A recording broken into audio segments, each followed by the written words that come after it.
Welcome to another episode of the Exploring the Vintage NFT Space podcast with Zero G. I'm excited to have with me Chris, the creator of the legendary NFT Ninja Suit and SaruTobi and SaruTobi Island. So thanks for joining me today, Chris. No, thanks for having me. Great to be here. Yeah, really looking forward to talking with you about some of the stuff that's some of the earliest games incorporating blockchain and also really early NFT efforts too, and the interoperability there. So really interesting space. I guess first what I wanted to ask you is, starting out, like when did you hear about like cryptocurrency, and when did you what gave you the impetus to actually take the leap and get involved? Yeah, it was I was actually living and working in Australia at the time. And in Australia at the time, there was like a 60-minute show, the TV show, in the States, but they have it in America, in Australia as well. And this is like around 2013. And there was like a show where they did a show about some kid who had made like an iPhone app, and then he'd made like $1 million and etc. So it kind of set off this kind of boom of people wanting to make iPhone apps in Australia. So I got a job with a company. I got hired for this, where to kind of meet this demand. So I worked for a company where basically anybody would just come through the door of the company with an app idea. We'd take their money and we'd make the app. And it was terrible in a way, because we'd have stuff like farmers who would have like remortgaged their farm to get enough money to develop this amazing app idea they just had, which is something like Angry Bees or Flappy Cats. It was literally like this. I made like Angry Bees, Angry Bear. And obviously these are just like simple folk who had saw the thing on 60 Minutes and they're like, oh yeah, this is, I've got an idea, anyway, so I used to make apps like 2 a week or something like this. So I kind of learned how to make apps and like learn the trade. And most apps were nonsense, but then there was one guy who came in who he wanted us to make like a Bitcoin wallet / social media app. And I'd never heard about Bitcoin at the time, but I kind of like, well, what's Bitcoin? And then like my coworkers, it goes, oh yeah, Bitcoin, that's that programmable money thing. And then I just basically just looked into it because of that, and it was like, oh wow, this is pretty cool. Like a lot of people say, like when they first hear about Bitcoin, they're like really skeptical and then they ignore it and then they pick it up later. But I was like, oh yeah, this makes complete sense, like why didn't this exist before? So yeah, I had to learn about Bitcoin to basically make this app for this client. But at the time, I was also like an indie game developer myself. I kind of wanted to make a game so I could like quit my day job and just live off the in-app store, in-app purchase revenue, etc. And I was making a game, which was funny. Was actually, it was like a Flappy Bird clone, because Apple had released a new programming language for the iPhone, so I had to learn it. And one of the ways to learn it was via a Flappy Bird kind of sample project that somebody had made. So I kind of downloaded that, and I slowly changed the game, from being a Flappy Bird to being something else, which it eventually came this game where you tap the screen, instead of making a bird fly, you'd swing a monkey and the monkey would fly. I think at the time I was watching like Naruto or something was popular then, the anime. And so I called it SaruTobi, and it was a bit like a ninja, and SaruTobi was a character in Naruto. And then I'd made this game, but like I put it out there, and people were kind of playing it, but it didn't really take off. This is what happens with most indie devs who make a game. You make a game, you put it on the App Store, but nobody knows about your game, because unless Apple feature it, it's not going to get picked up. So you have to spend money on marketing, which as an indie dev, you're not going to have the capital to do that, right? So he just kind of sat there for a while, and then I thought, well, I have this new skill around Bitcoin, and it's programmable money, so why don't I just put it in the game? So the first thing I did was, in the game, I buy stuff with Bitcoin. So instead of like using the in-app purchase of Apple or something to buy power-ups, you'd use Bitcoin. So I sent that to Apple, and they rejected it because you're not allowed to do that. You have to use the in-app purchase system, because obviously, it's Apple get their 30% or whatever. So then I thought, oh wow, okay, well, I just really want to put Bitcoin in a game because it's just cool, right? I just purely because it's interesting, and that's kind of what programmers like to do. So then I thought, well, if they're not going to let me take money from the player, they don't have any rule against sending money to the player. So I decided, when the player would play the game, after a certain amount of time, the game would just send you Bitcoin. It even showed a message saying, we just threw some bits at you. And yeah, so I it was kind of a stupid idea, because like I was giving the player money, like I don't know who was going to fund this, right? I just funded it out of my own pocket, but it was purely just a tech demo. Yeah, so I kind of posted on Reddit, if anybody wants to kind of send Bitcoin to this game. I posted like a donation QR code. If you send money to this game, it'll pay out to the players, and this will be like a great way for people to kind of spread Bitcoin to normal people, because it's kind of a big deal to have like a Bitcoin app in the App Store, and people, if you wanted to get your friend into Bitcoin, you could tell them to download it and they'd play the game and you get some Bitcoin. It's like a really good tool to kind of, spread the gospel of Bitcoin. So yeah, people started to donate to this address, and that kind of, it funded the game for a while. And yeah, that's kind of how it all started, and then obviously it kind of trended on Reddit. It became popular in the Bitcoin community. And yeah, that's how I kind of got into like adding Bitcoin to games. So, and I guess making one of the earliest, kind of play to earn games. Like it wasn't really play to earn, it was just I wanted to make it fun, but it kind of became that, people would play it and to kind of stack sats, as we call now. But yeah, that's how I kind of got into it initially. That's fascinating. So, as you started to learn about Bitcoin, did you just keep your interest mainly in the technical, or did you, what was your really feeling about like the broader reach and application and impact of Bitcoin at the time?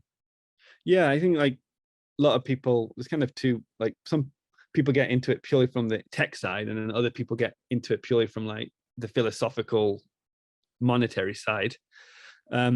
Myself being a developer, initially it was purely the tech side, because I was still quite young when I did that. I think, it was like, I wasn't so far off having graduated university. And when you're young, you don't really think too much about money and things. And then I had a job before that, but it wasn't really a job I did to make money before that. I taught English in Japan. So that was just like a kind of working, traveling abroad kind of thing. But this is like the first job I actually had in Australia. And, I kind of started to pay taxes and stuff. And so I got into Bitcoin from the tech side, but it coincided with actually me, having like a proper job and paying taxes and all this kind of stuff. So I got more interested in the monetary side, because then it's like, like obviously my boss at the time, he was like old school socialist, I suppose. He was like, old union man, and always been, quite left economically. But obviously he had just made a small business. So he was a small business owner. And every time he'd pay us, like in Australia, you get paid every 2 weeks. So he'd give us the pay slips, and he'd say, this is how much I'm paying you.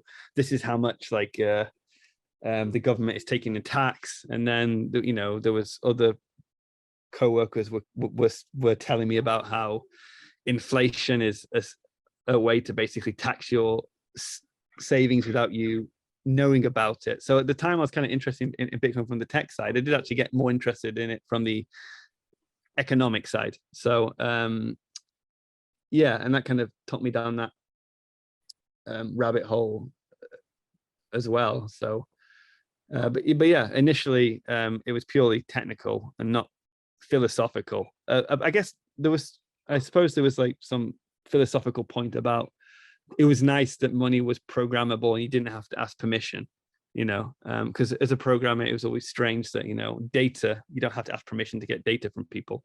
Well, I guess you kind of do with GDPR and things like this, but you know what I mean? Like streaming data, you can just do without permission, streaming information.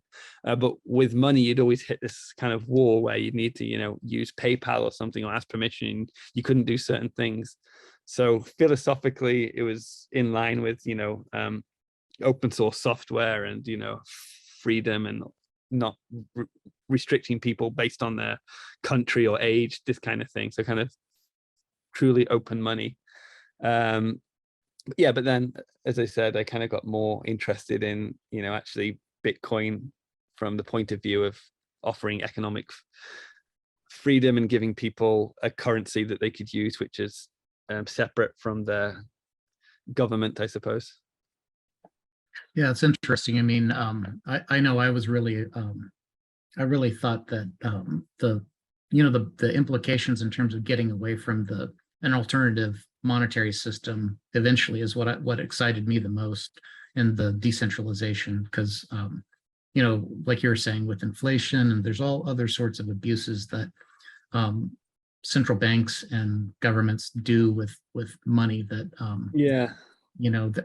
it's really beyond reform at in a lot of ways, I think, at some of those levels.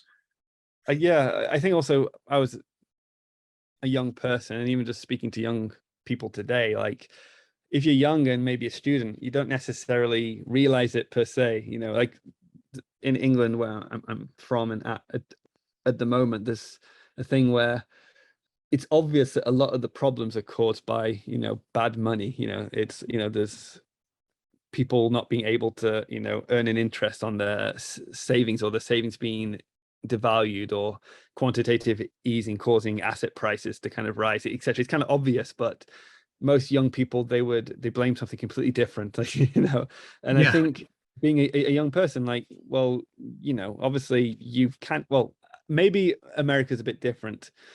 I think maybe it probably is a bit different, but in the UK, when you go to university, it's kind of free.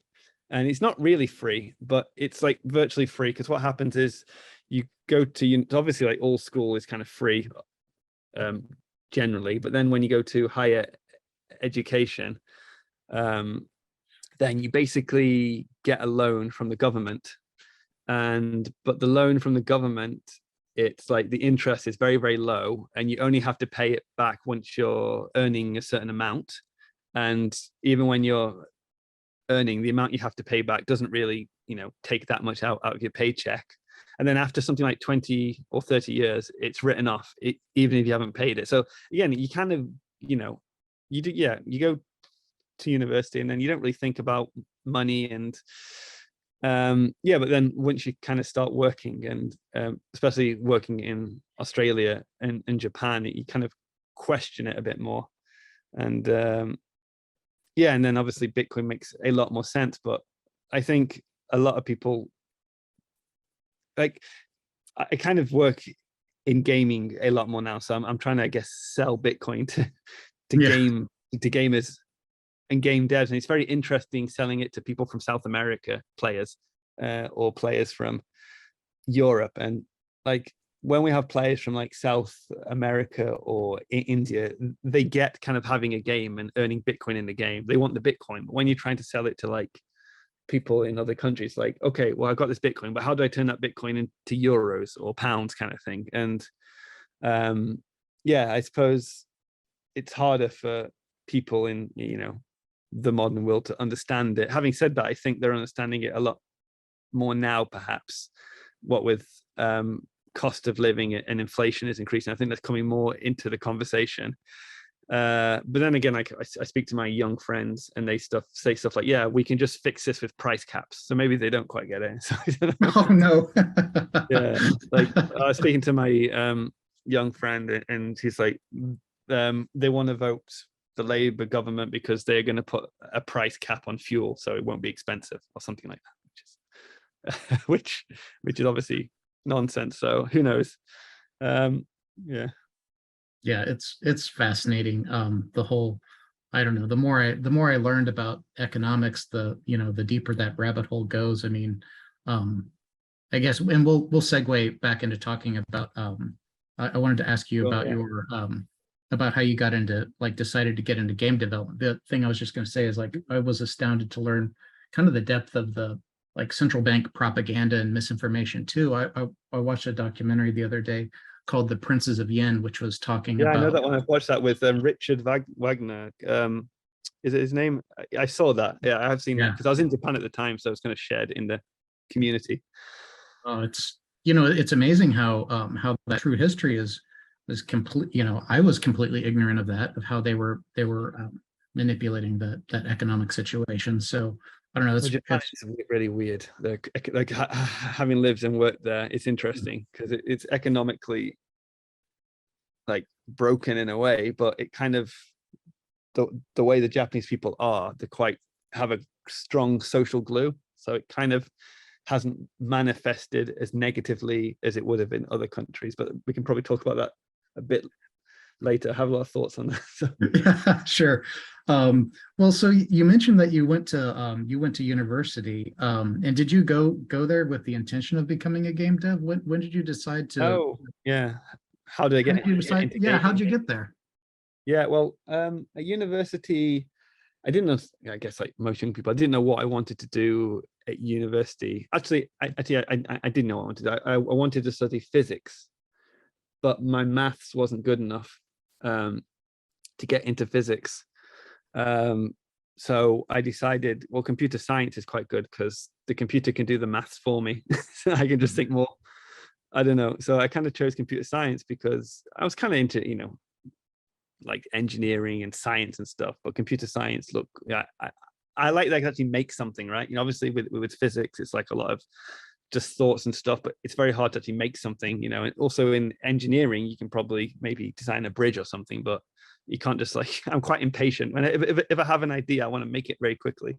So computer science kind of interested me for that, that I can kind of, yeah, it was quite sciencey in a way, but I could actually build something, quickly. I also did music technology because I wanted to do something a bit more, I suppose, artistic. And the university I went to, it let you do it. You didn't do one major; you did like two minors, I suppose. So yeah, I did computer science and music technology, which was kind of, yeah, using technology to make music, I suppose. But mainly did computer science because even though the courses were half and half, computer science was obviously like the more important one because, just for job prospects and all this kind of stuff. But it was a bit of a scandal at my university. We did computer science, but there weren't many computer scientists as lecturers there. They had like a weird thing where they didn't have enough staff to teach it, so they got like the mathematicians to teach computer science, so they didn't really know how to program, so they did like the course was a bit more academic and high level. And then we also did stuff like the social implications of computer, all this kind of nonsense. But so I graduated, but after like 3 years there graduating, I didn't actually really know how to program. So I thought, well, I've got a computer science degree, but we didn't actually do much programming. So I don't actually know how I could get a job in this because I don't know how to make anything, So I went to Japan to teach English because I was learning Japanese at the time and kind of wanted to go to Japan. So I'll go to Japan to teach English. And then when I was teaching English in Japan, I just thought, well, I wanted to learn how to program, but I didn't really learn that at university. So I went onto YouTube and just typed in how to make an iOS application and just learned from YouTube pretty much. And and I wasn't particularly interested per se into being a game developer. I like games and they were fun, but I just thought making a game is just very, very hard to do, right? But then I just thought, well, it's probably, if I'm going to learn how to program, the funnest thing to be able to make is a game. And this is a time like when the iPhone had like recently had come out, so there was like a buzz around like people making simple games on the App Store, having them like be approved by Apple, and then just making lots of money from having these simple apps. Like you probably remember at the time you had like apps where you'd press a button and it would make a weird noise, and that would be like number one. Or there was an app where you'd shake it and it'd be like a shotgun. Yeah, So yeah. I yeah, mean, that was yeah, one of the ways that they really, I think, they increased adoption of iOS and generated excitement. Is I think that was a coordinated media campaign. Is they really touted the ability for people to, yeah, like you said, early on, they like people were making tons of money off essentially the equivalent of like a Hello World app, really, you know.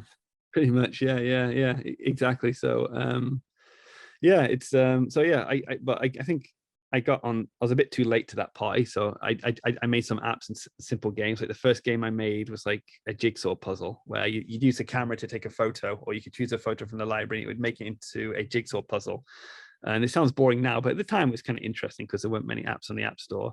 But then I just thought, actually, well, making games are quite fun, because I had like this music technology background and computer science. So games kind of combines kind of everything in a way. It combines like the engineering aspect, you know, so solving problems. If you like that, you kind of get that satisfaction, but it's also very artistic, right? You can make the assets, you can do the music, you can even make the story. Yeah, so I just started to make more and more games and quite enjoyed it, and hopefully hoping that, you know, each game I made was a bit better and one game would eventually, you know, be a hit, so I could just like retire and, you know, just, you know, live off the income from the game. So that's, yeah, that's how I got into being a game dev, really.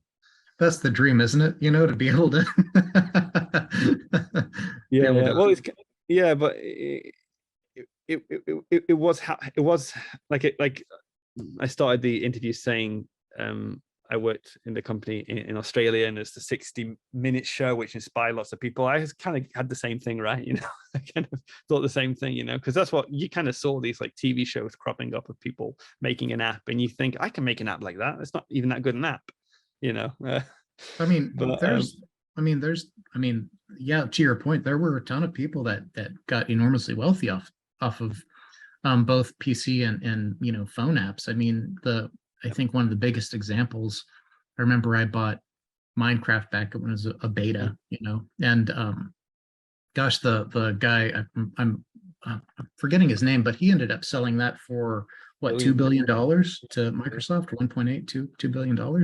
I mean, that's an inordinate amount of wealth, you know. yeah, exactly, exactly. And but I think Minecraft, to its credit, was a whole game. It wasn't just like a fart app. So Sure, sure. I wanted to make the fart app, like do a weekend's worth of work and live off Uh-huh. that.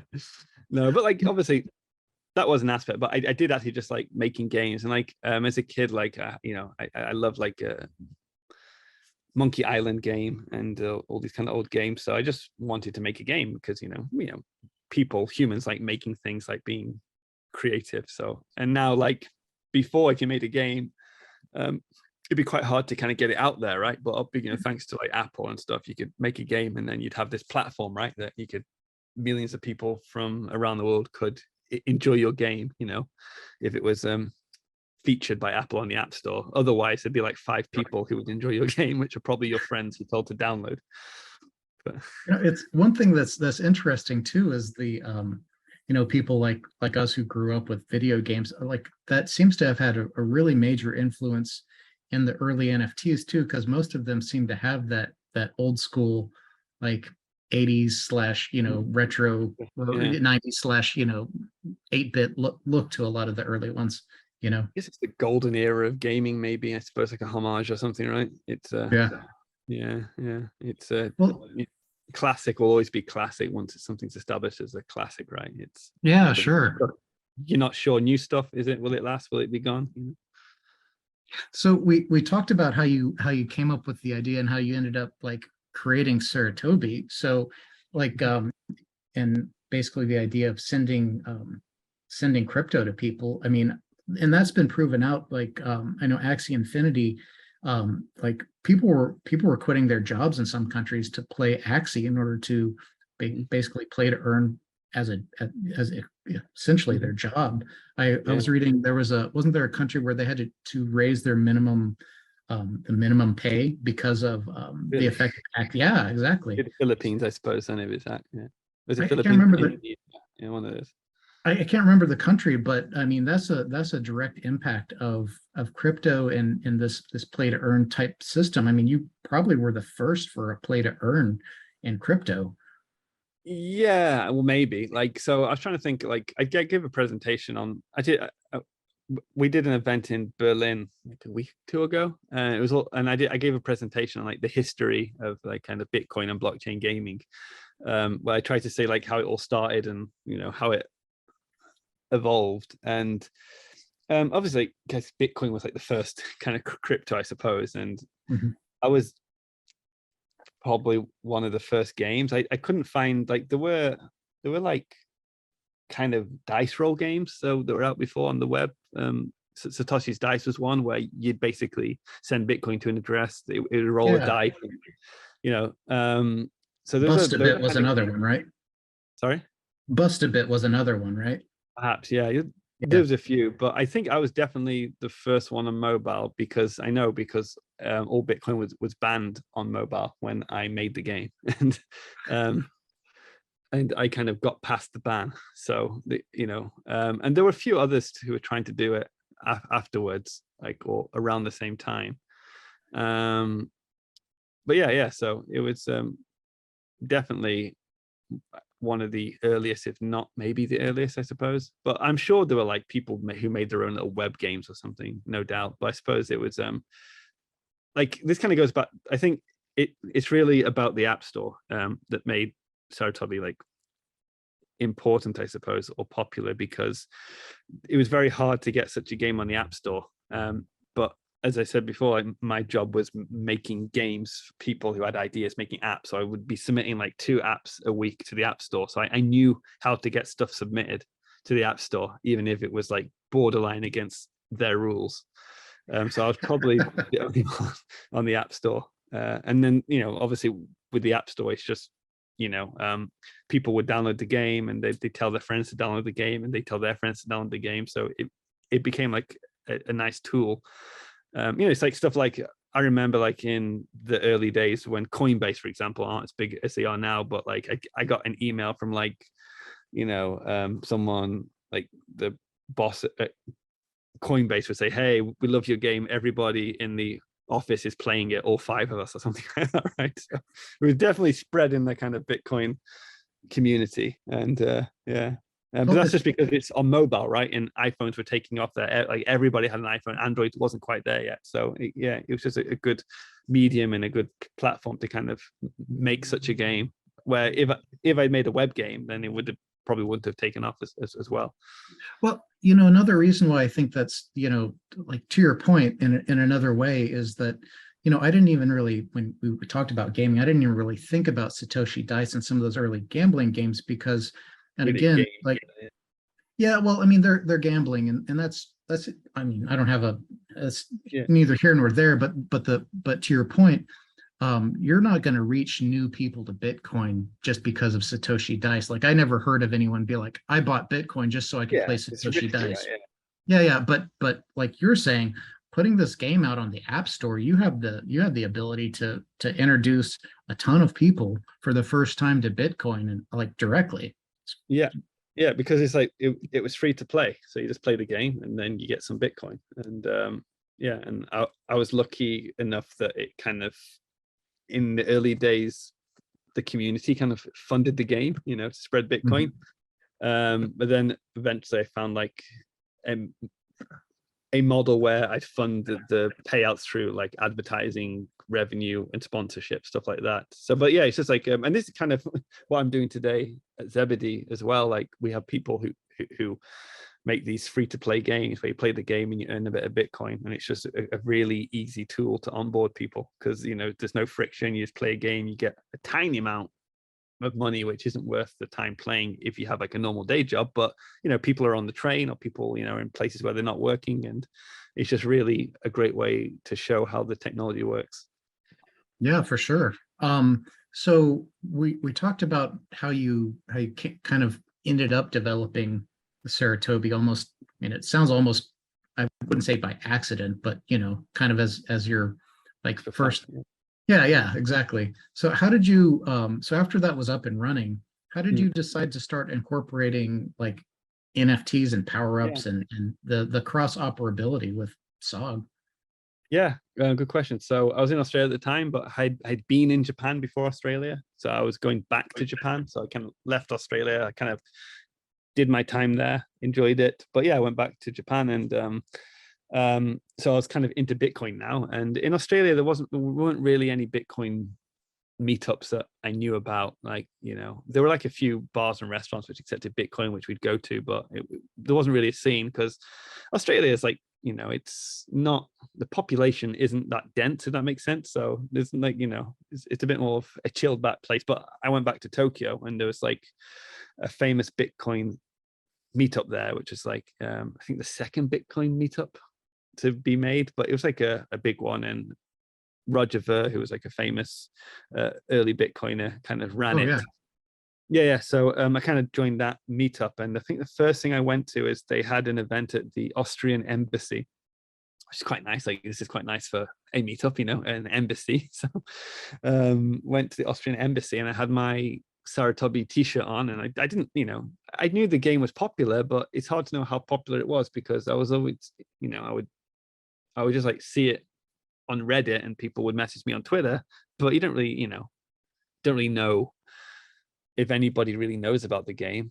So I went to this meetup with my shirt on, and then like people are like, whoa, where'd you get the SaruTobi t-shirt from? I didn't know they sold them. And then it's like, oh yeah, no, I made it myself. And then I told, you know, like, oh, so, you know, and then they say like, wait, are you the guy who made it? Like, yeah, I made the game. And they're like, oh wow, cool, you know. And people were really excited, and everybody seemed to know the game, which was nice. So I got introduced to a lot of people, and at this party, I actually kind of slight side note, but we'll probably get into that. But I actually got the inspiration for making one of my other famous games, Takara, which is like a geocaching game that people would drop Bitcoin and NFTs. I got the inspiration for that at this party. But anyway, going back to this party, yeah, I got introduced to the one of the organizers of the meetup was a guy called Ken Shishido, who was a cool guy, and he was just like really like to matchmake people. So he tried to get people from the industry to talk to see, you know, if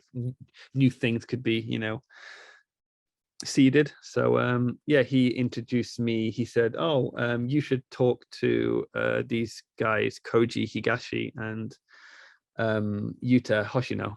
They've got this company called Indie Square, you know, and they're just looking for developers, and you know, they want to do stuff with Bitcoin and blockchain. So I met them. I think we went to a restaurant, and they were telling me about this thing called counterparty and tokens, which I was aware there were kind of other blockchains at the time, but I hadn't heard about tokens and counterparty. But I kind of just joined with them, and I helped them develop. They were making a mobile wallet for counterparty and for tokens, because counterparty was kind of the main kind of token platform at the time, but there wasn't a mobile wallet for it. You had to do it on the web, right? So they had made a mobile wallet which was terrible. So I helped them kind of make it a bit better, because I was an app developer. And one of the use cases for that wallet was Koji had a friend called Shaban, who's from Everdream Soft, who makes spells of Genesis. So yeah, they were going to use this wallet. So obviously you'd have the Spells of Genesis game on your phone, and also you'd have the Indie Square wallet on your phone, and that would hold the tokens, and the game would connect to the wallet to give access to those tokens. So yeah, I helped them develop that wallet. And as the story goes, Spells of Genesis they'd issued the tokens, and people could have them in the wallet, but they didn't integrate it into the game yet, because there was some delay. So we'd had a bunch of players who had they got the Indie Square wallet, they bought these tokens on the decks, they had like the Spells of Genesis cards on the Indie Square wallet on the phone, but they couldn't use it in Spells of Genesis yet.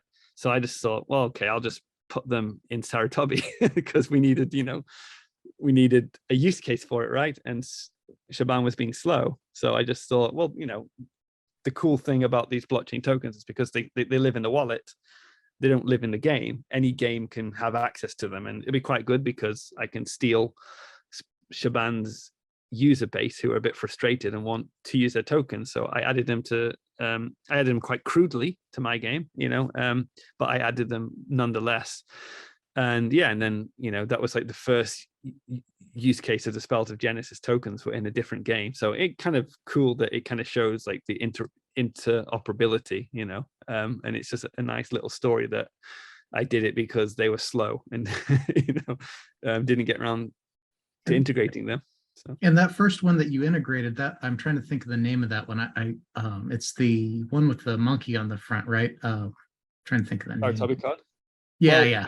So yeah, Spells of Genesis. So we'd kind of be friends and talking for a while at that point and working together. So they had issued a SaruTobi card for the game and gave me like some of them as well. So I think I can't remember exactly because it did change a little bit. So the 3 tokens, I implemented 3 tokens that was kind of fixed. And then there was like a 4th token, which was floating. So like it would change what this 4th token was. But the Satoshi card, which is a cool card. So if you had a fraction of that, because it was quite rare, I did it so you only had to have a fraction of it. You didn't have to have a whole one. But that would unlock us kind of a skin. You'd get like a Satoshi skin, and it would also make it fly, and it would make it rain, and it would play like ominous music. The SaruTobi card, I think, would give you like a boost. You'd kind of fly further. And then there was the CMP card, which was Koji's card. So Koji Higashi, he had a thing. He was using tokens for his blog, Coin in Peace blog. So if you had the token, you get access to the blog. So his card, eventually, the bird would rescue you. His bird would come and rescue. So if you had any of those cards linked to the Indie Square wallet and linked to the game, you'd have access to these. And then there was a 4th card, which would change depending. The thought was that, because a lot of these cards were actually made for companies. So Shaban had made a card for an exchange in Japan called Xife Exchange. So he made a card for them, and this is kind of their card. So I was thinking, well, maybe I could do a promotion where if they sponsor the game, I'll let their card be usable in the game. And I think that gave you like extra bananas. But if a different company had a different promotion, I could change that card with a different counterparty token. So that was kind of floating. So that was kind of the original implementation. It was a bit crude, because I just tried to, I didn't want to have to do a whole lot of programming. So really just give you a different skin, small power up. But yeah, it kind of showcased, how, like game items that aren't in the game, right? They're kind of open game items. That's interesting. Yeah, I mean, it's interesting. I was going to ask you where you learned about Counterparty, because I was, even though I was in crypto back then, I didn't even know about it until way after the fact. But yeah, so well, I think that like the start, I was talking to a famous kind of counterparty artist, Mr. Hansel, about this, who I met a few weeks ago. But he was asking like, how did I get into it, and like where did it come from? So yeah, I was introduced to it by Koji, and Koji was introduced to it by Shaban. So Shaban kind of brought Counterparty to us, I suppose. That's and Shaban, I think Shaban, probably best ask him, but I think he just sort of heard about it from a forum or just on the internet, right? Mm-hmm. Yeah. So so when did you get the idea to create your own tokens for your games? Because oh yeah, I know you have Ninja Suit, and then there's a handful of others as well, but Ninja Suit is being the first that you created, correct? I don't know if it was the first, but it was maybe the first one I kind of integrated. So the thing with Counterparty, it's a bit like name squatting, right? People, because with Counterparty, you can kind of get the name, right? So I made a bunch, right? I just kind of would look around my room, like guitar token, I've got that, right? So I probably issued, I remember issuing like a lot of tokens are like named after whiskeys and stuff in case it took off, and I don't know, but I think maybe the first token I did was actually maybe, I don't know, probably somebody can look this up by just going on the Explorer and looking at the issuance date, but I think I probably issued the SaruTobi token, which is more of a currency. It wasn't like a game item, it was a currency. So it was like, and the idea being that if you had there's like 21 million of them, and if you had like a certain amount of them, you'd get, it's like a reward point, right? If you held them, you'd get bonuses in the game. And at Indie Square, we were actually developing like a widget that let people buy tokens. So you would basically put this widget on your website and you would send Bitcoin to it and it would send you back a token. So we've made that technology. So we needed like a game to kind of test it out with. So I issued SaruTobi token and set up the widget that if you send like $5 of Bitcoin to this address, it will send you back, 10 SaruTobi token like this. And if you had those tokens, the benefit was it would give you some, perks in the game. You just get like more bananas or more Bitcoin, you'd earn a bit more.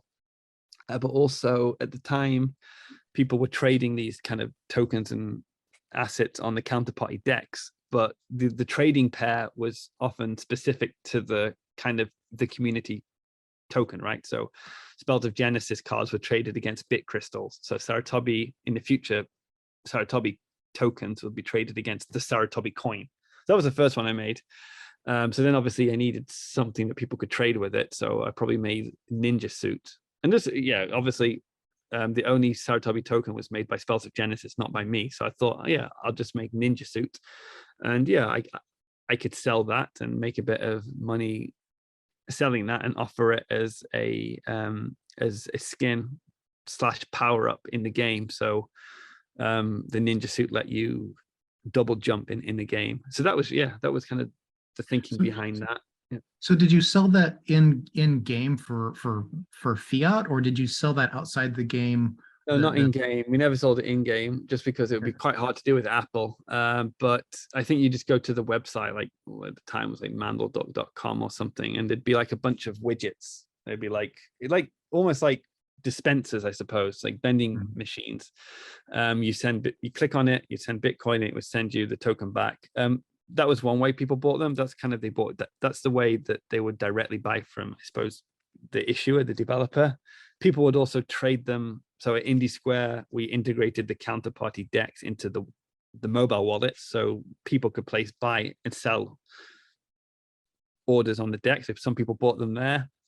There was another company called Tokenly that had the swap bot, which is like a similar way to kind of like buy in a kind of custodial way, I suppose. But those were the main three ways that people kind of got them. And then also I distribute them through, I mentioned this other game, Takara, which is like a geocaching game. So I drop some Ninja Suits around the world for people to pick up. And sometimes like if people just messaged me, I probably would have given them one for free, perhaps. These things weren't worth very much back in the time, right? So it was just fun. That's interesting. I didn't know that you had developed a geocaching game. That I remember early on, I bought some. The first one I had heard of was GeoCoin back in the day, which of course went nowhere and went to zero. But there were a few. It had been tried a few times, but specifically with Bitcoin, there was a whole thing with Bitcoin gaming before. So people had made these games where you could like walk and it would pay you Bitcoin, but none of them really took off. But I made, I think the problem was that all the other games, they weren't user-generated content. It was all like the developer would give people Bitcoin if they'd walked a certain distance, or the developer drop it. But the game I made was anybody could drop Bitcoin around the world for other people to pick up. So it kind of got picked up by people who wanted to do their own marketing. So you would like drop Bitcoin and attach an advert, or we had some like a chain of stores in Japan that would like drop them like Bitcoin in the store you'd go to. And then I had this support for tokens, and it really took off because people were like, being creative and making their own tokens and then just like dropping them around the world for people to pick up in like little community challenges, this kind of thing. But that was quite popular. And I always have this little anecdote where somebody had dropped a rare Pepe token for me to pick up. They dropped it for me specifically, said, "Hey Chris, we dropped you this token in the middle of Tokyo, go and pick it up." And I was a bit late getting there, and Shaban was actually in town at the time, so he picked it up instead. And that token was a very rare Rare Pepe token, the Nakamoto card, which is like Oh yeah. sold for quite a lot of money. So I missed out on that. Did he give it to you, or did he just hold it for himself? I don't know what he's done with it, but I assume he lost it in a boating accident. So Oh yeah, like so many of us, right? yeah. But yeah, so that was another way that these tokens were distributed. So yeah, it was kind of fun. Like, so obviously the idea was that I could drop a token that somebody could physically go like climb a mountain in Japan or in America and pick it up, and then they could use that in a game. It's kind of a cool concept, right? Yeah, like you said, especially with token support, because the only other one I was familiar with was Geocoin, and Well, you this get sounds, you'd get like a Geocoin, wouldn't you? Which you'd have yeah, to, yeah, it was just their native token. I couldn't drop like Bitcoin or counterparty tokens, right? It was just their yeah. own. There was a problem though with letting people drop counterparty tokens. I had to make it whitelisted, so not anybody could drop a counterparty token. You'd have to like message me and get permission, because a lot of people were like dropping scam tokens. Oh, okay. Yeah, because obviously, but this is a game. It's actually being brought back. Actually, I'm testing the new version at the moment, because like, long story short, all these games kind of stopped working when Bitcoin had like the scaling fee issue. So I'm bringing it back. So it'll be interesting to see if it takes off again. Oh, that's interesting. Yeah, I'd love to see it too. So so you developed. When did you develop the Takara app? Well, I think it may be in 2015. I have a feeling Okay. it was when I went back to Japan from Australia, because I mentioned I'd gone to that Austrian Bitcoin meetup in Mhm. Japan, and as the story goes, when you get a little bit drunk, and or maybe most people don't, but when I get drunk, sometimes I think I see coins on the floor, but when I look closer, they're just like bottle caps or something. So I had that experience where I thought I saw some coins on the floor, and then it would just pick it up as like a bottle cap, right? So then I thought it'd be really cool. Like, why can't we just like drop Bitcoin on the floor? Just like I could just like have an app where I drop Bitcoin here, and then somebody could come with the app and like pick it up.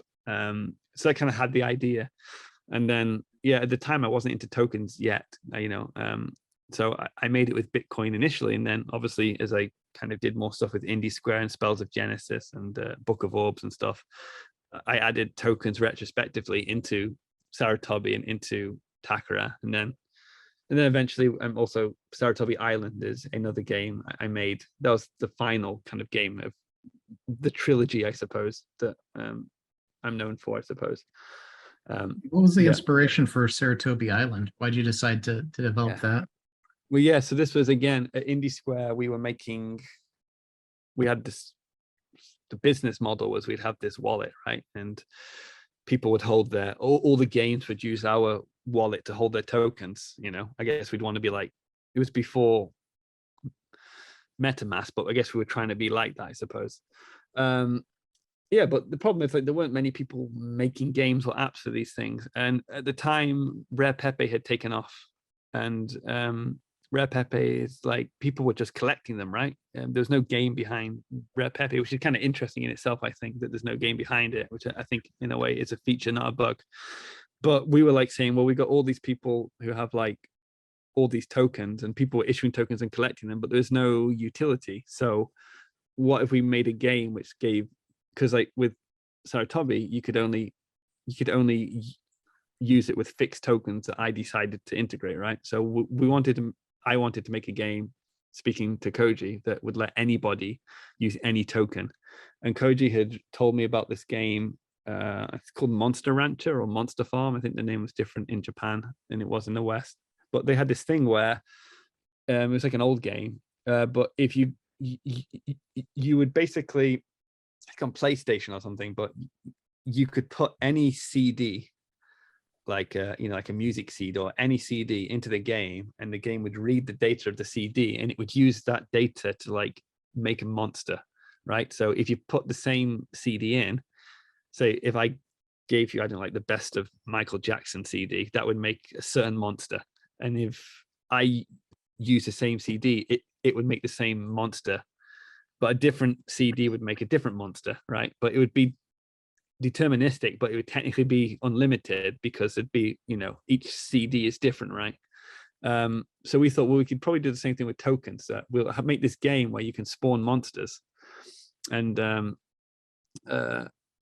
but you basically have to add a token, and different tokens would make different monsters. So this way, all tokens would be usable, but they'd all be unique.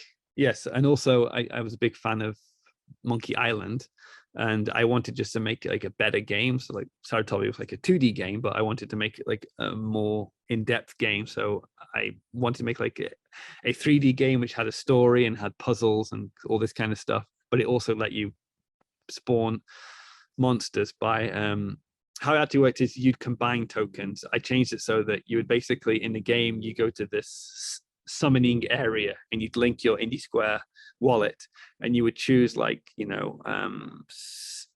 Satoshi card, and then you choose like SaruTobi card, and those would combine and it would generate a monster. And the skin of the monster would actually be generated from the images of the token as taken from Xchain. So it would look it would look like the token, but it'd be weird. It would spawn this dragon which had like a Spells of Genesis type style of skin. Yeah, so that was the motivation, was to really just kind of let all these people who had rare Pepes. And we were doing Force of Will, which was another trading card game who had issued tokens, but they didn't really, they were being slow making a game. So we wanted to make a game where people could use all these tokens in the game, and that was SaruTobi Island. A lot of people get confused, probably just good opportunity to clear up some confusion. A lot of people think that SaruTobi Island was the SaruTobi game I made, and that the SaruTobi card or the ninja suit was from SaruTobi Island. It wasn't. That was from SaruTobi, and SaruTobi Island was a separate game completely. The confusion comes because Xchain, if you look up a ninja suit, it says part of the SaruTobi Island project, but that was just a mistake on Xchain's part for writing that. But that was the motivation behind that. Like I wanted to make a game which was like Monkey Island, I suppose, and we also wanted to have a game which would give any token utility. Well, that's really fascinating. And to clarify one other point for myself too. So, there's the SaruTobi Pepe. Did you create and submit that, or did someone else? Yes. Okay, I did cool. the SaruTobi Pepe. Yeah, I did. Yeah, because they were like, it's just fun. Yeah. And I thought it's like easy just to make, because it's, like Pepe was quite hard to get approved because you had to do a card, but it had to be good, but not good. It had to be dank. But SaruTobi being 8-bit, I could easily just make him green and it would be kind of cool, but it would be terrible. So they'd probably accept it, which they did. So that's a good point, because there is some really amazing art there. Like Futures Pepe is one of my favorites, but that like a lot of it, like you said, had kind of like this aesthetic of kind of like a glitchy / low res vibe, interesting. It's kind of punk movement, right? I suppose technically, right? Yeah, you can't be too polished, which is why there was a similar thing, because Koji had done like a Japanese thing which was called Memory Chain and Oasis Mining, which was the same thing. It was user generated content, but it wasn't, you didn't just have to be like dank Pepe's. You could do something a bit more artistic. So that was actually quite interesting to see. So they're quite cool. The whole Memory Chain Oasis Mining, because like Japanese people can be quite good at doing illustrations and stuff. But yeah, Pepe's are still quite funny though. Did you become a collector of, so you were early on involved in these assets and you created some of your own. Did you become like a collector of these, like SOG and these Pepes and stuff? I would say a collector. So you just want to get ones that you thought were cool. It's like, it wasn't like nowadays you get people who like really like professional collectors almost, but at the time it was like none of these cards were that expensive.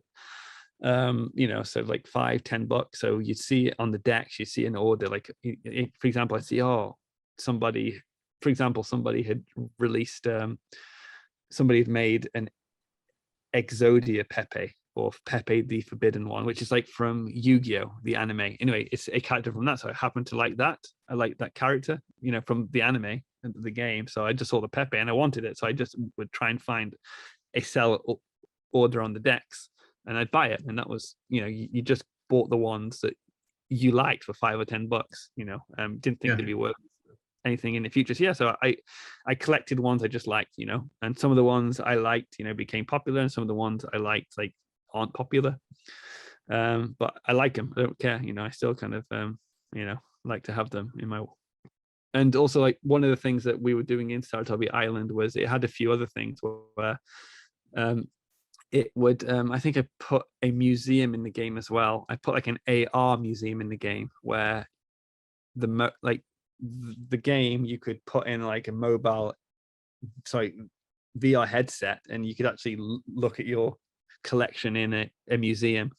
And then SaruTobi Island as well, the SaruTobi, he had a little house which is your home base, and in the house you could set the artwork to some of your tokens. So I would set the artwork to like my favorite Pepe's, and people would upload pictures of their own house, how they decorated it. So yeah, it was, I think it was purely just, artistic things that you'd like. Obviously some people would get them for an investment, but nothing like people do nowadays. I think nowadays it's kind of maybe gone a bit too far, right? Where before you'd like, I'd like this one, yeah, maybe I'll spend $50, hope it's worth something, but nobody would spend like too much on it, kind of thing.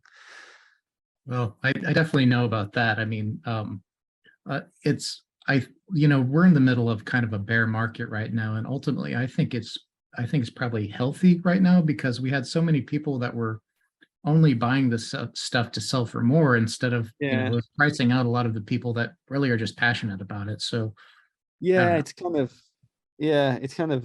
an issue I've tackled with as well. It's and actually it's why I mentioned that initially I started to sell the SaruTobi token, like the currency, like people could buy 10 for $5, and with Bitcoin, and that was kind of fun. But then I'd see like some people would message me like, hey, can I buy like 1 million of them for like 100 grand? Like, that person's no longer collecting them, that person just wants to trade. So like, I didn't kind of like it. Like, I'm not against it, each to their own, but, and this is kind of an issue with one of the issues I kind of had with tokens in games, and it's like it's something which is a little bit of a problem, I suppose, where you want to put a token in a game, but the community kind of wants that token to be rare. But if that token's rare, then by definition not many people can enjoy it. So somebody say like, why don't you integrate this token in the game, like make a skin for it in SaruTobi? I say, well, I'd integrate it, I'd probably spend like a week's worth integrating it, and like there's only an issuance of 10 people. It's like not really worth it. So that's probably why I was experimenting with the SaruTobi Island route, where you could combine any token and it would it would make a monster. And so I think this is probably an interesting thing for tokens in general, like rare tokens. I think ultimately the way to solve it is you don't issue a token that is rare. Like I don't make a token which is like, I don't know, let's say it's like Diamond Sword, and I'll issue 100 of them, and it's going to be this really important game item in the game. I think the better way to do it is that you issue kind of generic tokens, and they're all worth nothing, and they're all kind of not rare, but as they're used in the game, as they kind of pass from player to player, as the community uses them, they become sought after. And this is more naturally how it works, right?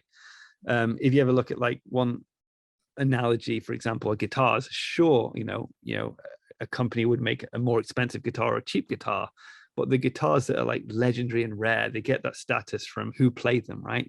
So Jimi Hendrix bought a cheap Stratocaster and it was worth nothing, but then because he played it and he passed it on to like Eric Clapton or whatever, then it became rare. I kind of would like to see tokens go more that way, where a game dev issues a token and anybody can get that token. It's like a common token, but then a certain player gets it, and that player, I don't know, it kind of gets a history, and that's what gives it gives its kind of status. And I guess that's kind of what happened with the rare Pepe tokens and the SaruTobi ones. Like when we issued them, they're worth nothing, but they kind of become rare because of the story behind it.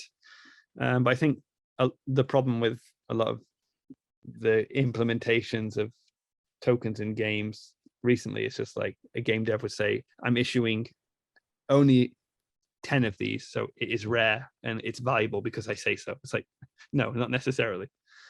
Yeah, I don't know.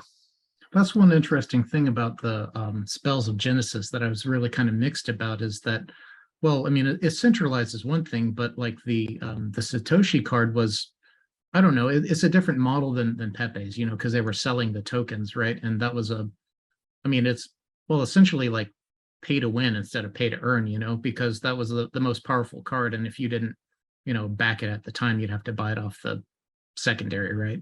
So anyway, you know, just another. Oh, you mean, yeah, well, yeah, I suppose, well, this was like early days, and I think Yeah. obviously Shaban wanted to fund the game, right? So that's kind of like where the ICOs came out of it, right? You do a bit crystals pre-sale, and but ultimately, yeah, that's the problem, right? So Satoshi card, like, you know, and Satoshi card kind of got destroyed because they made it divisible, which means that you could actually get a fraction of a Satoshi card. Okay. What some people were doing is they would buy like one Satoshi card, and then they would buy fractions and burn the fractions to try and make it harder for anybody else to get one. Oh no. Yeah, but then ultimately, yeah, it's like, let's just say that, you know, there's only like realistically only 50 people can ever hold one, then it's kind of good for a collectible point of view, but it'll never be a good thing in a game because like no player can get it. Like the whole point of a game, what makes games fun is you play a game and, you know, you want to unlock a, you know, a good sword or good armor in the game. The whole point of a game is you make it difficult, but it's possible for anybody to do it. Exactly. And it gets rare because it's difficult. Not everybody can do it, but it's possible for everybody to do it. And that's why if you play like an online game, you'll see a player like who's got a really rare set of armor and you know he had worked hard to get it. You know, ultimately that's not limited, but it's limited just by the hardness. But if they issued like that armor was a token and there's only 10 of them, it doesn't matter how good you are, you know, it basically ends up being how rich you are, I suppose. Yeah, exactly. It's no longer a carrot for the player if it's Yeah. basically strictly monetary. I mean, if like, let's say, I don't know what they're going for now, but let's say the Satoshi card is $100,000. I mean, like so few people are going to be willing to pay that for, and again, there's only like a tiny supply anyway. It's not, it takes the fun out of that for a game. This is why I think like Rare Pepe kind of, well, the Rare Pepe guys, they actually saw that with spells of Genesis, and they saw that there's a difference between a gaming token and a collectible. And sometimes a collectible makes more sense for this rare stuff. Because, like, you know, if there's only 15, it's about a collectible. Fair enough. Collectibles are just, you know, it's not a game, and people are fine to know that, you know, there's only 5 of these and it's going to be expensive, like rare artwork, right? That's fine. But I think with gaming, I think the rarity issue is a bit of a problem. You know, that's why I kind of more open to the idea of, like, you know, if you want to use tokens in the game, sure, you can allow rare ones to be used, but the main gameplay would have to be with tokens that aren't rare, but are just interesting because, I don't know, they're open, or, you know, their history is kind of on the blockchain, so you can kind of see the history of it. And I don't know, I think that's probably how it would work. Yeah. It's really fascinating what you did with the SaruTobi Island. Like users to essentially generate their own content from tokens. I hadn't heard of anything quite like that before. Yeah, and I suppose ultimately where it was kind of going, that is, you would then, that because the monster you generated, it wasn't a token, it was just an in-game monster, but then we maybe let people issue that their own token, right? Like they could issue that as a token. So then maybe like some of those tokens that users issued will become, you know, more valuable because, again, of the player who issued them, or, you know, or the story behind it, you know, that's where it may have been going. So I think, to be fair, that's what a lot of people, they want to use tokens in games for, is more the user generated content, but they can generate something which that can be taken out of the game and, like, you know, use in another game, or traded on some exchange, or I don't know, just using some metaverse museum. I'm not sure, but yeah. Yeah, I mean, just having it is a goal in and of itself too. Yeah. So you're saying that so after you finished up with SaruTobi Island, you said that a lot of these games I kind didn't of finish up with it. It kind of stopped, so I got busy. It's still unfinished. Oh, I still okay. have to finish it, so it's on my list of things to do. But yeah, it No got way, really? paused. Yeah, no. So it was done in chapters. So because I didn't have time, because I wanted, it had a whole story. So are you familiar with the Monkey Island games, or the old kind of LucasArts click I and never point no, puzzle I game? never played those. I never got into those. Yeah, well, it's just obviously there'd be a story, but there would be like puzzles to solve, really, so like it land you in the game, and the items you've got are like a rubber ball and a stick, and then like, so what do I do now, right? Mhm. it's so yeah. Yeah, so I made the game, I made the story in my mind, but I didn't have time to program the whole story and release it. So I was going to do it in chapters. So I released chapter 1 first, then I released chapter 2, and then I released chapter 3. But there's 2 more chapters left. And then I think I stopped at chapter 3 because a bunch of stuff happened. Like obviously there was the issue with scaling, and then Indie Square company kind of I ended up leaving, and then I started Zebedee, and I was almost like, I'll finish this game off next month or next month, Mhm. and then I had a baby, and now I'm busy at Zebedee with the baby, and now I'm focusing on bringing the Takara app back. So SaruTobi, the other, and then like the game stopped working because I didn't maintain it, and then obviously the Android and iOS gets updated, so that broke the game. Oh yeah. So it's another game is unplayable, but I'm meaning to bring it back. Maybe at this rate, probably I'll be able to start programming again. Maybe like end of the year, I can make chapter 4 and 5, and then also upgrade. Even now, all the technology has changed as well, right? like the Lightning Network is out and stuff, and but yeah, it's not finished. It's only paused, so hopefully I'll bring it back soon. Well, that's interesting. Yeah. So you said that a lot of your games kind of went dormant whenever the whole scaling Mhm. war and the user fees kind of exploded there in Bitcoin. Yeah, and it's just because like ultimately it wasn't an issue with the fees per se. It was just an issue with like it was just too soon, right? It was using the Yeah. wrong technology stack to build it. And I think I remember somebody telling me that, I don't know if it's true, but that the Blockbuster tried to make Netflix when the internet first came out, but it didn't work, right? So but the thing with blockchain is, it in the early days it can kind of work until it doesn't, because once it works fine, and then until the blocks get full, you know what I mean, and then it doesn't work. But you kind of have this illusion that everything is fine. um but yeah, so the games kind of stopped working, but then with Bitcoin we had the Lightning Network kind of solve the Bitcoin problem. So that's why SaruTobi stopped, but I brought it back with Lightning, so that's running on Lightning now. But there's still no fix for like the counterparty tokens, because doing tokens in a scalable way is a lot more difficult than doing Bitcoin in a scalable way. Lightning Network can't work for NFTs just with the way Oh, it okay. works. Yeah. Yeah, So so it that's can't why support XCP or anything like that. It's just Lightning it is just can, but it won't work. It's like okay. technically it can, but the thing that makes a Lightning Network usable is you need liquidity. Yeah. So obviously you have all these channels that go to people, and these channels need to be funded, and it only works with Yeah. Bitcoin. Yeah. Yeah, but obviously if you have one NFT, that won't work. But if you have XCP, you could do it. And I actually was working on an XCP Lightning Network kind of thing, but the demand wasn't really there in the end, and it was, And I had and other to stuff your to do. Yeah. and to your point too, I mean, if there's any tokens that would have pretty much any rarity, that wouldn't work because you'd have to have all those channels would have to have liquidity It to wouldn't work in a yeah. channel. You could, there's like some hacky ways you could do it, like something we're talking about. You'd have like almost like a kind of synthetic token, but it was just Yeah. nothing really practically worked. Which is why, so then like kind of fast forward, it's so from the Bitcoin point of view, there are some ways that could make tokens work on Bitcoin in a scalable way.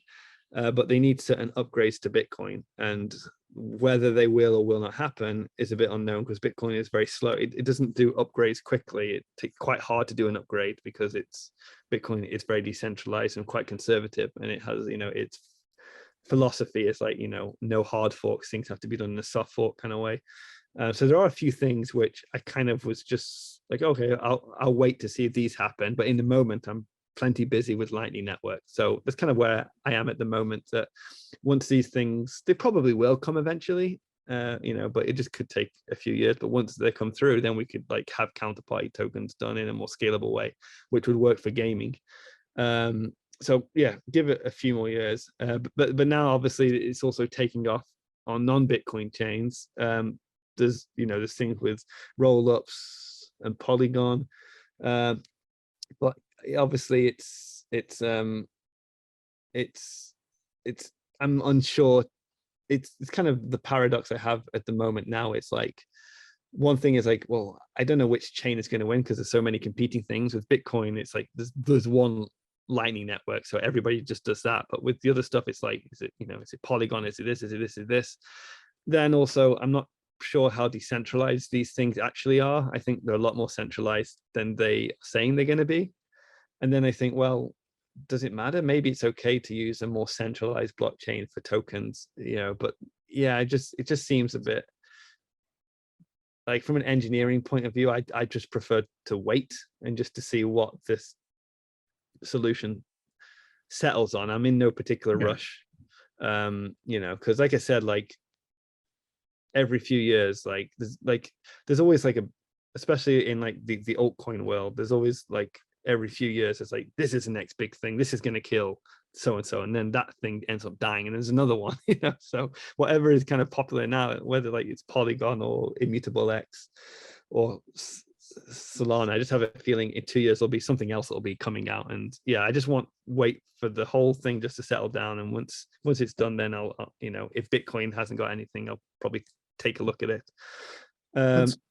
But the Takara game I'm bringing back, I'm actually probably going to make that. I've got to think of a way to make it somewhat agnostic, that people can drop tokens, and technically they can drop tokens from any chain. It's kind of done a bit crudely, but maybe that one I could do it in a way which is so people could drop counterparty tokens, or they could drop database tokens, or they could just drop tokens from Solana if they wanted to. So I'll probably get some more feedback from that to see what actually works in the broader space. Yeah, I mean, you brought up a good point, because it still feels like we're on the cusp of a real solution. Like now we have some of these roll-up technologies are just now getting ready to go prime, supposedly on Ethereum. And for years I remember I think it was like 2018, 2019, the first time I read about Ethereum 2.0, and that's been, delays and delays and delays. And I think right now we're scheduled, last I heard, for August for the implementation of F 2.0 for the merge. So we've got a whole bunch of, like you said, things are in flux still. Yeah. And then like when the merge happens, it's like a new era. It's like will it, will ETH 2.0 work? Will it have any trade-offs? It's an experiment. We don't really know. So again, I just prefer to wait and see where the cards settle and lie. And then there's, I guess, a concern with Ethereum, which this is more coming from a Bitcoin point of view. It's like I run my Bitcoin node at my home on like a small computer, and I kind of validate everything. But on Ethereum, I worry that will more and more Ethereum important nodes be run, by like larger data centers and servers, and will that ultimately end up having a negative centralizing effect? Or maybe it won't. Like some people say it's fine, it's as long as there's enough of these big companies running the servers geographically kind of dispersed, it'll be all right. Some people say that, some people say no, that won't be all right. They'll ultimately all kind of be regulated. And so some people say will the move to proof of stake. Some people say it'll make it more decentralized because anybody can run a proof of stake miner like secretly. It's not a big footprint, right? But proof of work, you have like a big footprint, and you gotta have a factory which can be shut down. But proof of stake will be more decentralized. But then people say no, well, proof of stake, it's just by design, it doesn't make sense. People will collude, and all the stake will be owned by one entity, actually, this kind of stuff. So, and I don't really have the time to look into the merits of like what will and won't work. So again, I'll wait and see. Yeah, I mean, I know, a couple of things you brought up I want to chat about too is, Yeah, one maybe thing you is, probably know a lot more than I do on it, so I'm happy to well, listen. I was just actually looking last week or 2 weeks ago-ish. I don't know, I was looking at what like the requirements to run a full validator node for Ethereum. And right now you're looking at 7 terabytes of storage plus, and I believe that has to be fast storage like NVMe right now. Oh Plus, yeah, I've played around with nodes before, but this is years ago, so imagine even more now. It's yeah, I mean, so you're talking 7 terabytes of NVMe storage plus a decent amount of CPU and RAM, and if they increase the transaction throughput whatnot with the move to F 2.0, that those requirements are going to grow really so rapidly yeah, already. I understand it. So as I understand it, like Bitcoin has one bottleneck, which is the kind of the block size, right? If that gets too big, then that's like a problem. Ethereum has two bottlenecks. One is the computation, and at the moment, that's what it's hitting the bottleneck. It's the computation, because every time a transaction happens or a block happens, the state needs to be updated, and the computation it's what it's causing the gas fees to kind of be high. So ZK rollups kind of fix the computation issue, because the computation is kind of done in the Yeah, rollup. exactly. But then after that, once you've battled that dragon, the next one will be, that's when storage, because now you have more transactions, then you have more storage costs. Where I think the Ethereum blockchain at the moment, there was like an article that I think BitMEX research did or whatever, they kind of cleared up the actual storage for what you need to validate isn't that. I think it's even less than Bitcoin, or it's not very, a big it's not issue. bad. Yeah. Yeah, It's just but if it you want to can't run be an bad archival because node. yeah, but exactly, but it can't be bad because they hit the computational issue first, because that stops it being bad. But once that is solved, and this is the next thing, which will be interesting to see how it goes. Yeah, But yeah, if I said validator node earlier, I misspoke. I was talking about our full archival node. That's what I meant. yeah. I thought that's what you meant, but you don't. I heard you don't need to. You don't need to run that to use No, Ethereum in a trustless way. That's just no, if you want to be like a block yeah, explorer, right? yeah. Yeah. So, but it's quite interesting because this is a thing that, like, with Bitcoin, it's kind of seen as a badge that you can like validate that you own your own Bitcoin, and that you Mhm. can like send it without any, other like third party service, and even with Counterparty, when that came out, like I actually made an app that you could store your Counterparty tokens on your hardware wallet. That's one thing I made. So again, it was nice, I could hold this token and it would be on the hardware wallet. And but in the broader NFT community, I don't really see people, necessarily being as concerned about that. Like, they bought this very expensive ape, but like, how do they know they have it? They're just relying on some third party service to tell them they have it, and they could wake up one morning and then their wallet could just say you don't have it. Maybe they have the private key, but then eventually they'll have to find, like, let's just say like the worst thing happens, and like all crypto services that offer you the ability to make an Ethereum transaction are just like shut down by the regulator or whatever. I don't know. With Bitcoin, I'm pretty confident I could still send my counterparty transaction by myself. But maybe with something like a Bored Ape, like I don't think people aren't really concerned about that, or it's a thing.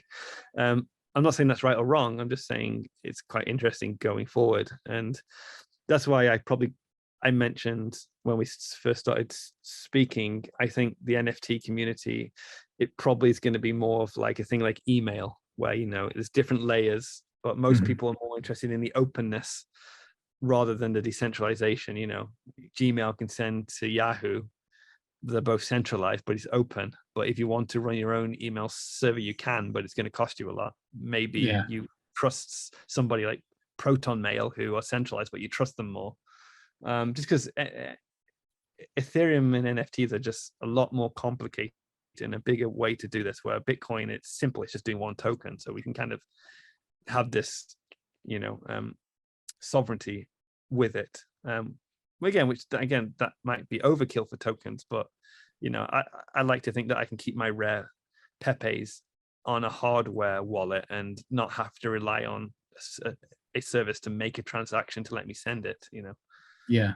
And healthy base. I mean, another interesting thing when I was looking at the validator nodes for Ethereum, I think this is another issue where I think that the enormous delays have kind of, I think they should have updated their requirements for validator nodes, because now we've had several years of commodity hardware where we have 8-core and like much more RAM, but the requirements to run a validator node really aren't that bad. Where we're now, I mean, but financially it costs, I think, while we're talking probably like $40,000 or something in Ethereum to run a validator node. So like the way that they're handling that, to basically be able to run it on a potato, I think probably isn't the best idea long term. I think they probably should have bumped up those requirements, like you said, because of the computation, aspect. But anyway, that's neither here nor there. But it's just interesting that somebody could have like $1 million crypto ape, but kind of pretty much be relying on a third party who could probably steal that from them, right? Well, that's why I was looking at running a full archival node. I mean, that my understanding is there's so few out there. I thought it would be a real benefit for the network to have my own full archival backup. Anyway. Yeah, well, maybe it gets better. Again, I'm out of the loop with Ethereum tech, so I can't really talk about it. But it'd just be interesting, like going forward, what the Ethereum devs like, because there are certain design choices they can make to make it easier or harder, I suppose. Obviously, technology will catch up, but I feel like with Ethereum, there's a bit less focus on making sure it stays super decentralized. They think the trade-off is fair enough that it's harder to do it, but we get more features. That's okay. But like, I don't know, just like with Bitcoin, you kind of have the things where people can buy you spend like $100-200 max and you get a little box that you can plug into your like router, and then that's like your whole node setup. And you could easily put counterparty on that as well, and that's like all you need to kind of do your tokens kind of stuff. The problem is, there's not the throughput to support everybody doing that, because it can't handle all those transactions perhaps. So you need some sort of layer 2, but with Ethereum that's not the case. So yeah, it's like one thing I get when I talk to large game studios who I kind of like, it's not, I think it's a good chance that it could happen, right? That, well, it has happened with Ethereum in the past, I suppose, but let's say that Nintendo use Ethereum and a roll up and they issue all these tokens, and then something gets captured. I don't know, the third party service they rely on gets hacked, or there's a bug in the smart contract, and billions of dollars of Nintendo tokens are just gone, and they have to try and convince Ethereum to do a hard fork like the DAO or something. Is that okay? Is it fine? Maybe it's fine for tokens, because token, like Bitcoin's trying to be money, and money needs to be really, really sound, where tokens is a bit more like, it doesn't have to be as sound, because it's more just each token is different. So if 10% of tokens gets hacked, it doesn't affect the other tokens because they're all non-fungible. They don't rely on each other, kind of thing. I don't know. Mm-hmm. Yeah, it's interesting. I also wanted to ask you, since you were a dev like through that era too, how did you view the whole scaling war / block size debate too? Yeah, good question. Originally I was actually I was like a big blocker, I guess you'd call it, because obviously I'd had these games and they were, they weren't really working. And obviously I was at the meetup with Roger Ver, who was like the famous big blocker, I suppose. So yeah, I was kind of, you kind of generally take the views of your peers generally, right? So you'd be to the meetup would have this opinion and you'd agree with it because that's what all your friends thought. But then yeah, I kind of eventually, like, their solution was that we would just like increase the block size, and I remember thinking that, well, I have my game that it isn't that popular compared to like real games, right? It's niche in the Bitcoin community, but if these games can, like these small games and these small, if they can fill up the blocks, like doubling it's not going to fix it, right? You know, you could double it, you could 10x it, but when, you know, if you actually want a proper game to use this stuff, you're going to have to like 1000x it, right? And then that is obviously a bit stupid. You can't 1000x the block size. So then I kind of came around to the view that well, maybe we do a compromise for now. So we just double it so companies don't go bankrupt, but then the Lightning Network will come out and they can migrate to that. So and then obviously I realized that you can't just double things, you know, with Bitcoin. It's complicated, so you've got to do soft forks and Lightning Network. And then, you know, then I found out the Lightning Network doesn't really support tokens. So but yeah, I guess I was a big blocker, but then became a small blocker, you know. But I don't really particularly hate people who are big blockers. A lot of people got tribal about it. I understood their points, but I just thought ultimately you have to build this thing in layers, and there are going to be trade-offs. Like, we can't have a magical unicorn blockchain that will do everything with low fees. That's not how the universe works. So it's just a slow race, and we have to learn more about it, and they're going to be trade-offs, but we'll get there eventually.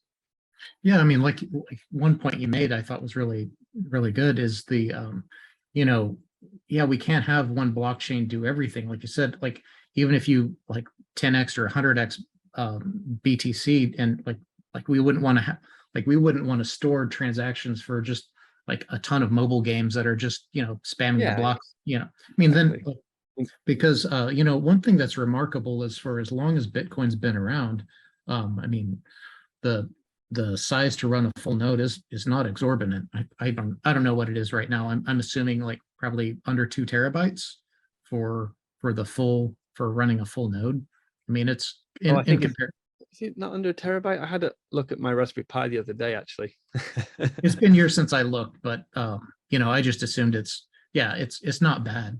So, but yeah, I mean, like you said, if we radically increase the block size, that's one of the big trade-offs, is the storage would increase relatively quickly. So yeah, I think it's like, well, it's like it's under 500 gigabytes, but like it, because I got a bit more involved, you know, in like the debates and stuff, and it's not even about the storage size as well. It's also to do with, like, you know, the obviously the processing. That obviously bigger blocks take longer to process, and to add delay that. It's also the propagation at the time. So there has been a lot of work to improve that, but when the debate was happening, like, propagation wasn't good. So if you have a bigger block, then it makes propagation to, you know, to miners and nodes even more difficult. So then you know, that's an issue as well. So like, in a way, like, it wasn't just about storage. I think storage was more the smaller thing.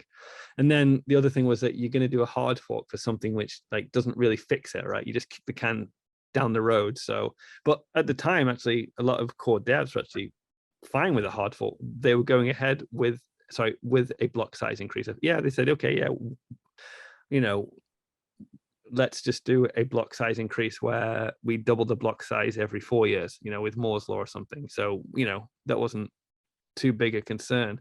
Ultimately, they didn't do that because they found a way to increase the block size with SegWit. So actually, Bitcoin did have a block size increase, kind of. So yeah, the blocks did become like twice the size, but they found a clever way to do it with a soft fork, not a hard fork. So they kind of chose that approach. But ultimately, yeah, it's like, it's not necessarily just to do with the storage size. I think it's other things, and it's also, a lot of it comes down to that it's just hard to kind of hard fork in Bitcoin. So, you know, even if it was a great idea, if it requires a hard fork, it's probably not going to happen. It has to be done by soft fork, and that limits what you can do. I mean, I one of the things I kind of have regrets about. I mean, I wasn't really a player like you were at the time. I was just watching, but like you were saying, that the tribalism got so fierce that, you know, I don't know, it almost turned religious in a sense where, I don't know. Yeah. So, I mean, one of the things I think is again, one of the unintentional slash bad fallouts of that is I looked at I believe it was the Lightning white paper a while ago, and long term, if we're going to scale this up as a global payment, like payment method for everyone, we're still going to need to bump up the block size. I think it's going to be in their paper, it was like 8 megs or something. But yeah. Not, yeah, I mean, not everybody can have a UTXO, and you need a UTXO to have a Lightning channel. So yeah, even Lightning doesn't for everybody. It's like yeah. My fear is that essentially that became such a such a holy war that even being able to scale the block size now, because of how hard they fought against it earlier, is going to be a challenge, like you said, because the debate was really fierce. Yeah, I think, yeah, I again, like, I'm not too up to date with the current state, because I mainly focus on gaming, but I think, I, I guess, like, the question is, like, how do we bring Bitcoin to like 1 billion people and millions of transactions a day? And Lightning by itself doesn't solve that problem. However, there are some short-term solutions and there are some more longer-term ones. I think short-term is you just use Lightning in a more centralized way. So this kind of go again to use the email analogy. One thing that's quite interesting in Lightning is something called hosted channels.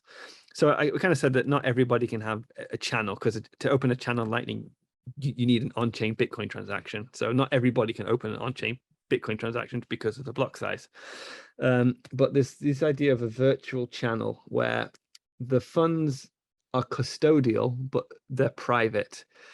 And I think that's a fair trade-off. Say that you are using Lightning for small payments, you don't really care too much about it being non-custodial because it isn't something that valuable. Maybe it's like $5, right? $5 or something, right? So I think it's a fair trade-off. So, if you use a kind of hosted virtual channel, you get in Lightning, but the wallet can basically steal your funds, but it's $5, so there's not much incentive for them to do that as a business, and it's $5. It's like you've lost your wallet kind of thing that happens, but it still preserves privacy, because I think one of the main issues with like centralized things is obviously privacy and stuff like this.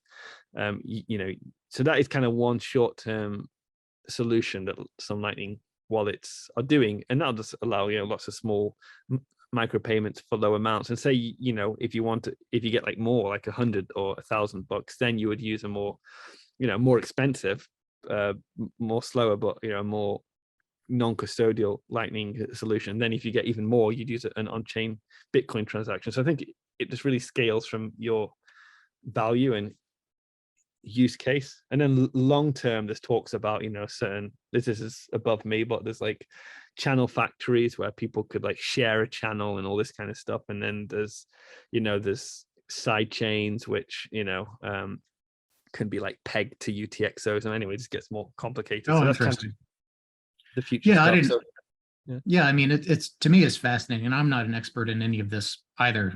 Obviously, I'm just kind of a bystander who's read a little bit, but yeah. So I didn't mean to take us into the weeds there. Let's no, I like it. It's probably good that because like I can talk about this quite a lot, but it's probably a different podcast I think maybe to go. No, I just it's funny because I haven't had the chance to talk to anyone else who's really knowledgeable about the stuff too. That's why I brought up the subject about like the block size debate and everything, because I wasn't programming or doing anything meaningful there, but yeah, like I was actually, so I wasn't like a core developer or anything, but I was making Bitcoin wallets. So obviously I made the games, but I was also making wallets as well. And also I was also trying to make payment channels, Lightning style network for counterparties. So I kind of got like into the weeds from a technical point of view and kind of saw the trade-offs and what is possible. And and I think ultimately my conclusion is that it's hard to scale Bitcoin, but it's a lot easier to scale Bitcoin because it's only one token you have to deal with. But to do smart contracts and NFTs is a lot harder because it's more complicated, right? So in the meantime, I'll just focus on, like, I think one of my friends said it well. He said, like, I just want to focus on getting one token working first, and then I'll move on to 2 tokens or 3 tokens, the one token being Bitcoin, right? Yeah. I mean, yeah. especially when you look at it from a software development perspective. I mean, if you essentially treat like whatever your first token is, I mean, you just think about that as an API or something. I mean, you can scale to other stuff later, Yeah. plug in. Yeah. Yeah. And also, yeah. And then again, I also think that like NFTs, I think philosophically, NFTs don't know what they are just yet. I think Bitcoin kind of knows what it is. It's trying to be money, right? But I think NFTs, it's still like, are they collectibles? Are they game items? Are they super decentralized, or are they more open? So I think it has to settle on that philosophical point, and also on the technological side as well. But I think that's happening at the moment, right? So, and it's definitely progressed from like when I last looked at it with like roll-ups and stuff like this. So it'll be interesting to see it going forward. Yeah, I mean, so I'm really excited to see where we're going to. I know I'm a big collector of specifically vintage NFTs too, partly because I really like value like philosophically, I really value what cryptocurrency can bring to people, and I don't know, and the history of that is something I think is fascinating as well. But well, let's switch up and let's talk about. I mean, obviously you're an early innovator, so let's talk about what you're currently working on with Zebedee. Yeah. So I guess like probably kind of Zebedee is kind of somewhat part of the story. So I obviously made Bitcoin gaming, and then add tokens into gaming, and then due to the scaling issues, the game stopped working. So I kind of became like a researcher, where I was looking at like payment channels in counterparty, and also side chains. Like, can we use side chains?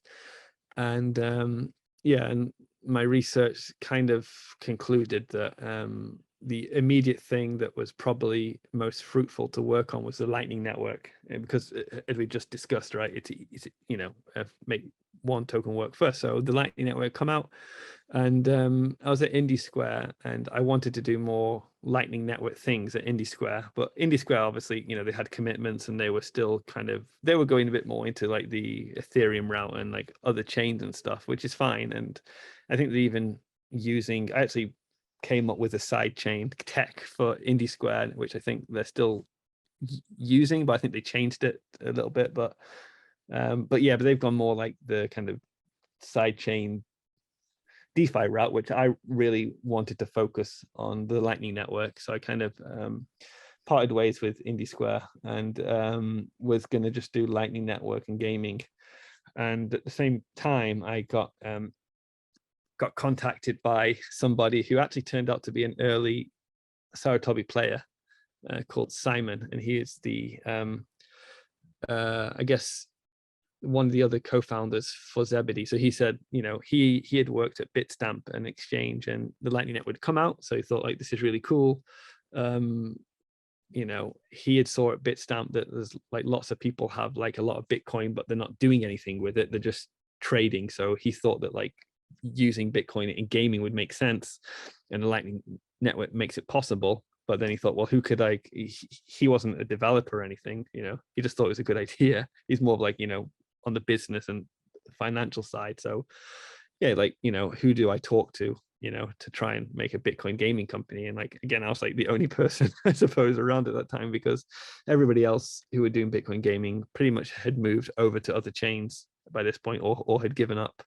So I was still around. So he contacted me, and yeah, we decided that it would, like, I was never a good business person. So I was always an indie developer, and I wanted to make a company, but I want to do like more technical stuff, right? I don't really want to run a company.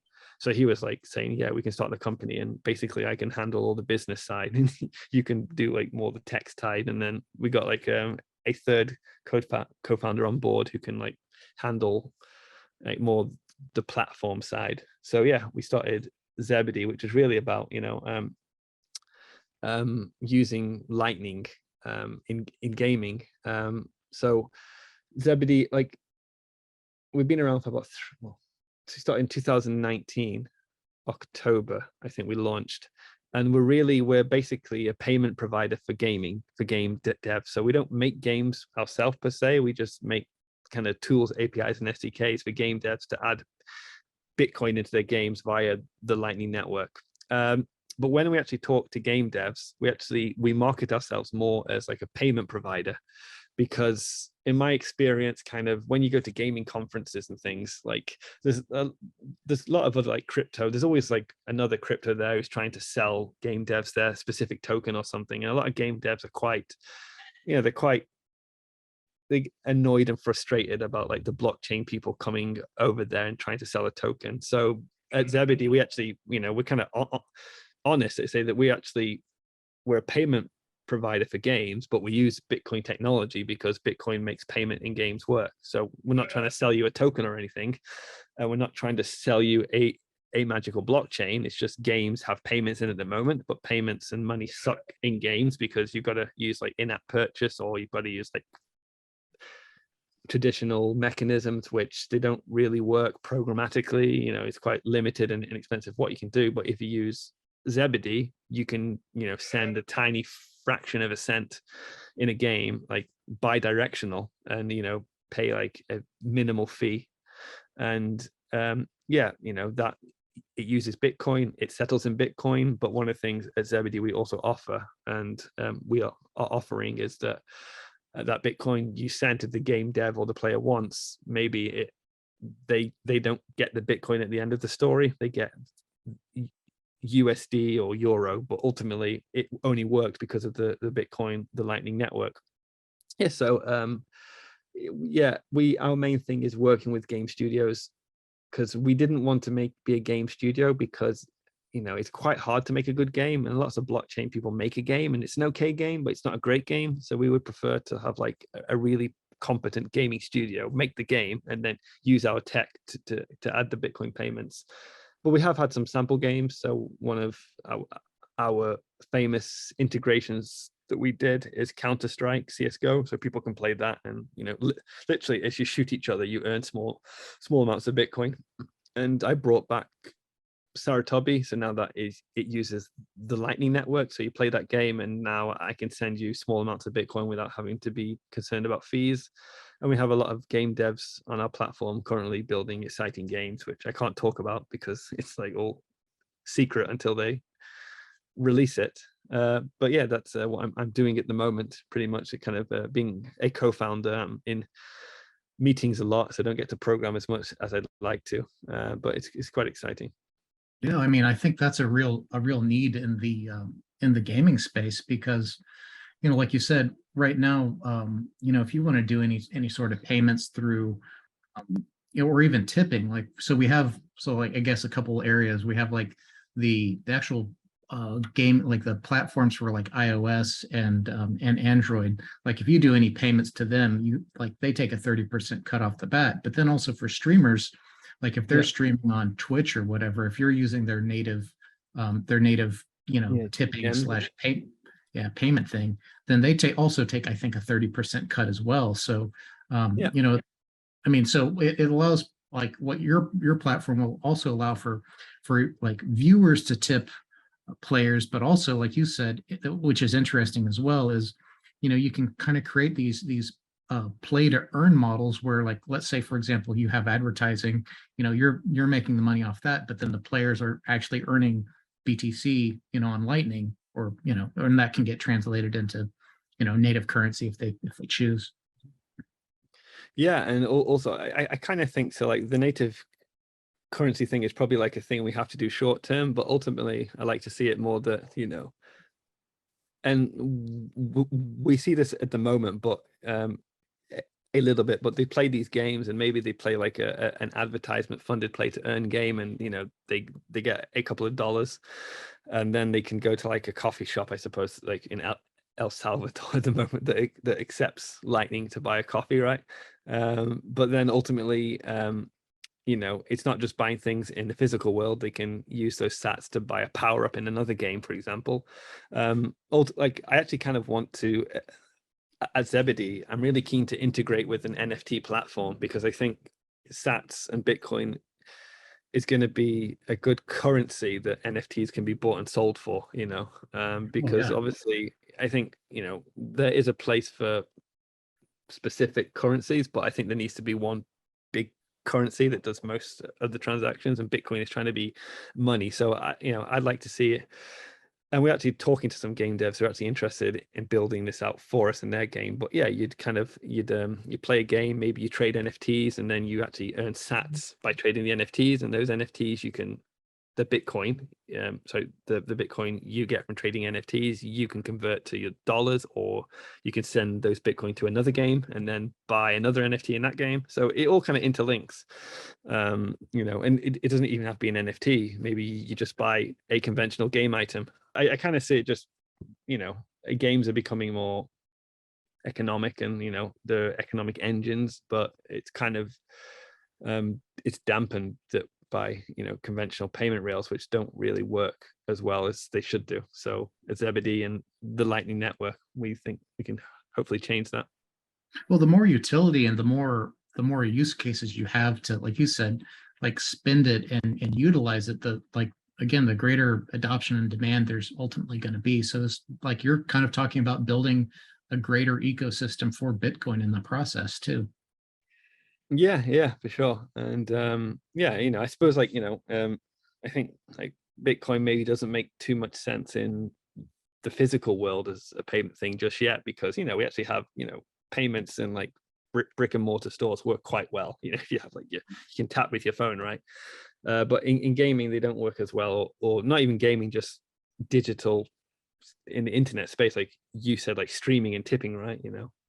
Like one example just to outline is that we used to do these Zebedee monthly esports events, kind of online virtual conferences during the pandemic, where people would come on and we'd have people playing esports games. We'd have people who would be watching that on Twitch. So the idea was that they would play, like the audience would play some of our play to earn games. So they earn some Bitcoin as they're watching. And then the Bitcoin they earned, they would watch a live stream of people playing CSGO or a Mario Kart style game we made. So these are like people competing, and the people watching could send Bitcoin they just earned to tip the players in CSGO. And if they tip them, that could give them a power up or something.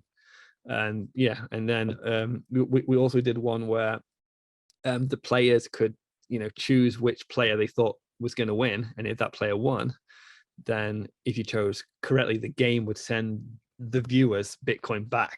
So it's all kind of like gambling, and like you can kind of wager on the almost it was like free. It wasn't gambling, so we tried to make it not gambling, because that kind of can cause certain issues, so we basically made it, it's free to choose, right? You choose who you think is going to win, but you'll get a reward back. But technically, yes, exactly, it could be like gambling, but it was just to illustrate that like Bitcoin has no borders. You can go from analog to digital to different games and instantly, which you can't do that with like conventional money. The best that you could do is to program your own token in a game, which is not even a blockchain token, right? You basically pay, people have, they use their credit card to buy, I don't know, like gold coins in the game, but you can't then send those gold coins to another game, right? Because it's only in that game. But with Bitcoin, you could. Mm-hmm. So it's really quite exciting. So and as I said before, I think there's a place for NFTs as well. You can.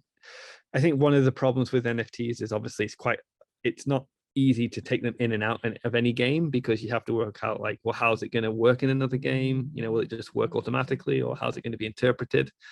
But if you can maybe like sell some NFTs and convert to Bitcoin and send the Bitcoin to another game, you've at least taken the value to another game, right? Yeah. And then maybe not NFTs isn't the best word, because NFTs, I suppose you might not want to sell them because it's non-fungible. But let's say like a game item or a token, or like something a bit more generic, you could buy and sell for sats in one game, take them out via Bitcoin to another game, and then buy other tokens in that game. I don't know, it's sky's the limit. Yeah, it's really interesting. I hadn't used Lightning myself until gosh, was it earlier this year? I used it with Scarce City, and Cool. For Yeah. small amounts, yeah. I mean, I was really impressed at you know how quick and easy it is, versus having to wait for your first confirmation on mainnet. Yeah, yeah, like confirmations, I think in the past. Play devil's advocate. I think when Lightning did first start off, and if you tried to use Lightning like raw in the way that you kind of run your own Lightning node completely, it can be a bit more complicated to use because you have to make sure you have channels with people and things route. But most of the wallets you download on the app stores nowadays they handle that for you.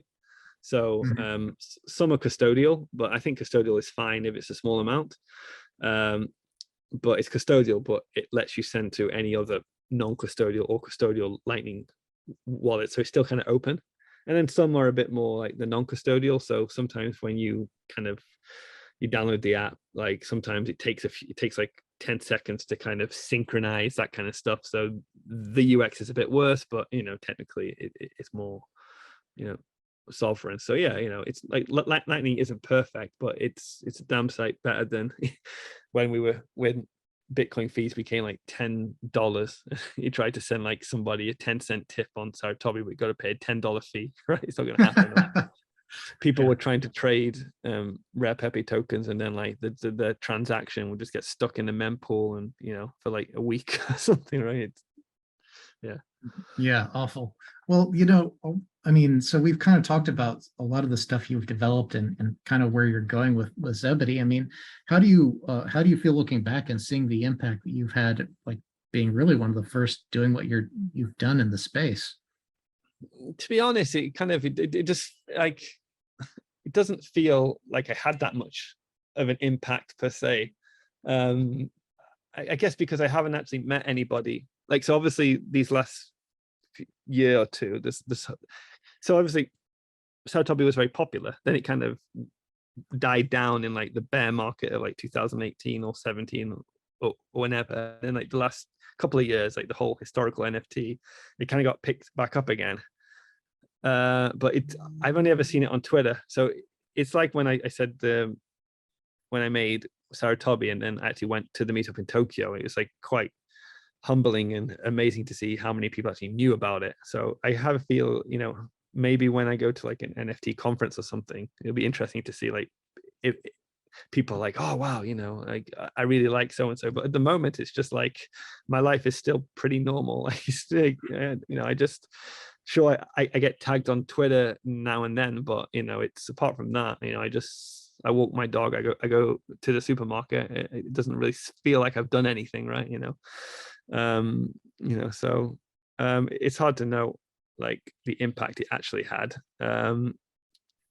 But yeah, I kind of think it was. I think probably as far as the token stuff took off, I think probably Shaban probably has more to do with like influencing that thing, because he kind of started it with like tokens and gaming and stuff. And I think there's a direct kind of lineage from like Spells of Genesis and to inspired Rare Pepe, and that kind of inspired CryptoKitties, and then CryptoKitties kind of inspired the whole movement perhaps. But yeah, no, it's always nice when somebody like messages me and like they're kind of excited about the past, and it motivates them. And yeah, I suppose it's nice. But yeah, like I said, it's kind of weird because it's just I get tagged on Twitter now and then, and apparently some people like what I did, but I just felt it was just something I did for fun, and my life is pretty much normal. Yeah, that's cool. I know I've been collecting vintage NFT stuff for a while now, and I'm trying to get as much cool stuff as I can, so that's on my to-do list, is to get some of the cool SaruTobi stuff. I have the SaruTobi SOG card, but it's on my to-do list to get some of the other ones that you issued too. I think it's really cool. I downloaded. I have some.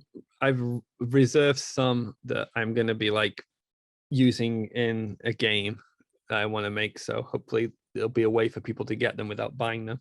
But obviously not many people can get them because they're kind of limited. Yeah, I think it's really cool. I even even downloaded the updated version of SaruTobi to play that a little bit before we talked to. And one thing it reminded me of is how terrible I am at those games. Yeah. It's like I think it's a very simple game. It is quite a simple game, but it's one of the things when you make a game, you forget how difficult it is because you get very good at it yourself. So, Yeah. But if you actually go onto that game and if you press the settings button, you'll probably see there's a link counterparty button there. I did, yeah. Yeah. So there's plans to bring it back, but ideally, I want to do it in such a way that not only the people who have like the 50 people who have a certain SaruTobi token can enjoy that. I want to make it so everybody can enjoy it in a way without necessarily having to have a SaruTobi token. So I need to think. What I was gonna do is just look on Xchain and find some addresses that had some of that stuff and just put it into the settings to see if I could. No, it's assigned by a private key. So okay. Yeah, you can't just put the address in. You'd have to, so it links to free wallet at the moment, I think. But it would sign a message with a private key. So I see. Prove ownership. So okay. Well, my plans are busted now. So yeah, well, technically what you could do is just like hack the game and give yourself access to the features it unlocks technically, so that is like a decentralizing aspect of the game itself, I suppose, but you'd be cheating yourself then. Yeah, interesting. So we've talked a little bit about a lot about the past and kind of where you're going with Zebedee. I mean, I know that you can't talk about a lot of these upcoming partnerships. Is there anything else you're really excited for in the gaming or in the crypto space? Yeah, I suppose it would just be the stuff we're doing at Zebedee, which I'm sure is a bit of a cliche, but we do have some exciting game studios that are kind of signed up to build something with us, some household names. So I think we might be announcing one next week, perhaps, which would be quite exciting. I suppose I'm just probably excited just to see. I'd like to see a certain update come to Bitcoin, which would allow better side chains to be made. Because this is like one of the things that some people are waiting, and it would make kind of counterparty assets more scalable. So if those updates get through, which they may or may not do, like there's broad support for them, but it still takes time for it to kind of reach the level of support that it would be added. But that would be quite exciting because we'd be able to use counterparty tokens in a kind of pretty much feeless way, I suppose. And apart from that, I'm just kind of generally interested just to see how stuff on the other chains kind of pan out, because I'm quite ignorant of it at the moment. So like, I know that like at the moment, some people use Solana, some people use Polygon, some people use Immutable X. So just be interesting to see like which one wins out, or if a new contender comes. And I guess in gaming in general, I'm just I suppose I'm pretty excited about the new Monkey Island game that's coming out, because obviously I'm a Monkey Island fan, and that is hopefully coming out by the end of this year. So it's I'm looking forward to seeing how some of this gaming stuff plays out. Like we were talking about earlier, there's so much in flux. I mean, like Solana was one of the ones that was promised to be a kind of a gaming centric or high TPS platform, but they've had so many major outages. It's probably for the best that no big game studios deployed on it, because imagine them having to tell their customers, hey, yeah, you can't do anything for a day while the blockchain's down, right? I think maybe it doesn't make too much sense to kind of like, I think maybe almost like a new type of game needs to come out of it. I guess it's probably a bit like, when any new technology comes out, there's a tendency to try and do the old technology on it, but it doesn't make sense. So for example, I guess when the internet came out, people thought, yeah, we can do like radio on the internet. And at first it didn't really work, but what did work on the internet was like sharing pages of information. And then eventually radio did work. So I guess with blockchain gaming, while it's still kind of crude and not quite there has to be a new type of game which really makes sense for that medium, that type of gameplay. And then once the tech makes sense, then you can probably port the more traditional games over.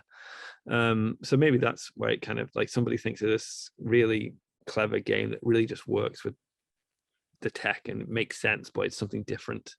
I suppose that's how like the App Store worked, right? When the iPhone came out, people were making like games with like virtual control pads on, and and they're trying to replicate like a traditional gaming. It didn't really work, and then somebody realized, no, you have to use a touch screen, swipe, tap, and initial game devs were against that because it's like you don't have many controls, right? You only got like tap or swipe. The game is like simplified, but then ultimately that was the simple way, and that new simple way that had great UX is what made it take off with like Angry Birds and Flappy Birds and stuff like this. So maybe blockchain's the same way. Maybe somebody needs to make a simpler game initially, which is a different type of gameplay, but it's simple and it complements the basic tech we have at the moment. And then eventually, once everything matures, you can have the AAA games using it. Well, I'm really looking forward to seeing your upcoming announcements from Zebedee too. So that's going to be fun. So I'll definitely keep my my ears peeled on that. Yeah, follow us on Twitter at Zebedee.io. Well, is there anything else you wanted to mention, or are you ready to wrap it up? Yeah, I suppose I would just also mention that the Takara release is probably the next big thing, which it's called Booty now. It's not called Takara. It's like the idea is like you're a pirate and you bury treasure around the world, or booty for other people to go and pick up. So that's what I'm quite excited about. So watch out for that. And I'm currently testing it at the moment and had a few bugs to solve and had a few ways that people are hacking the game. So try to fix all those out. But yeah, when it comes out, probably gonna talk to Koji and do a little drop of some vintage NFTs around the world for people to pick up, little challenges. So oh, that's fun. Yeah, I'll definitely be looking forward to that too. Yeah, it's going to be exciting. When are you looking anticipating having some news on that front? Oh, well, it's meant to be last month, but I'm testing it at the moment. So it's currently in internal testing. So technically, I would give another month. I could probably do like a more open testing. You'll still be testing phases, but I'd probably drop some like less valuable vintage NFTs at the beginning. Like some force of will ones. So that would be fun. And then once I'm more confident in the security, maybe I drop a ninja suit somewhere. Yeah, how do you speaking of that, I mean, before we wrap up, I know that people like used to like bot or game the like Pokemon Go. They would basically fake their geolocation. How are you guys planning on tackling that? Yeah, well, this is the issue I had with my old one, and there's kind of two ways to do it. Like one is you can like, it's not a perfect way, but you can just like add various detections to the game, like add stuff like detect if someone has a GPS fake location app installed, or it's the app in developer mode, which they normally do. You can kind of do these things. You can also do like a little check on how fast people are moving. So if they move too fast, like obviously they kind of teleported, right? You can kind of ban them. But obviously they're still gameable to somewhat. So how Takara actually worked before is obviously for a low value token, you'd probably just make do with the basic inbuilt protections and detections. But if you wanted to drop a valuable token, how it basically works is you drop it, but you'd have to secure it with a location-based question. So I would like say I'd be like in the middle of London or Tokyo, I'd drop it, and there'd be something written on the wall there, like what is written on the wall here. So you'd have to actually be there to see what was written on the wall. Obviously, the problem with that is that maybe once you get there, the wall was cleaned and it's no longer there.